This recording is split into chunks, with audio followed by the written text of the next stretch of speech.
Pemerintah segera mencabut izin perusahaan pelaku pembakaran hutan hingga menimbulkan kabut asap, termasuk memberikan sanksi administratif. Selain itu, polisi juga memeriksa 148 kasus pembakaran lahan dan menetapkan 133 tersangka.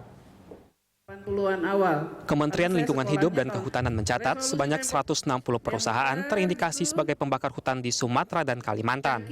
Menyikapi hal ini, Menteri Lingkungan Hidup dan Kehutanan LHK Siti Nurbaya telah menindak tegas perusahaan dengan memberikan sanksi administratif, perdata maupun pidana. Sanksi kepada pembakar hutan diberikan berdasarkan beberapa kategori. Sanksi ringan diberikan lewat teguran tertulis dan sanksi berat kepada perusahaan yang membakar lahan lebih dari 500 hektar hingga pencabutan izin perusahaan, perdata hingga pidana.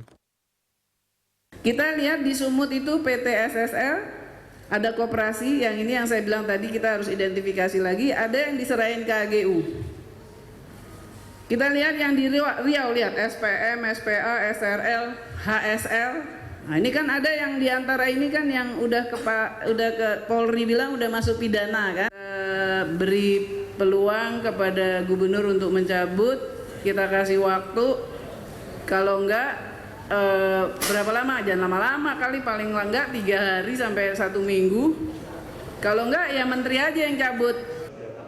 Sementara pihak kepolisian saat ini tengah melakukan penyelidikan terhadap pelaku pembakaran hutan yang terjadi di sejumlah wilayah di Indonesia. Dari 148 perkara kebakaran hutan, 133 pelaku perorangan telah ditetapkan sebagai tersangka. Sementara itu, ada 7 korporasi atau perusahaan yang ikut terlibat dalam kebakaran hutan. Korporasi terbanyak ada di wilayah Sumatera Selatan. Undang-Undang 41 1999 pasal 50 itu juga ancaman maksimal 10 tahun. Jadi ancaman pidana tentu tidak main-main, memang berat. Hingga saat ini, upaya pemadaman kebakaran lahan dan hutan di Sumatera dan Kalimantan terus berlangsung, hingga kabut asap mulai berkurang. Pasukan TNI, Polri juga masih siaga 24 jam di sejumlah posko mengantisipasi kebakaran lahan. Tim Liputan, Berita 1, Jakarta.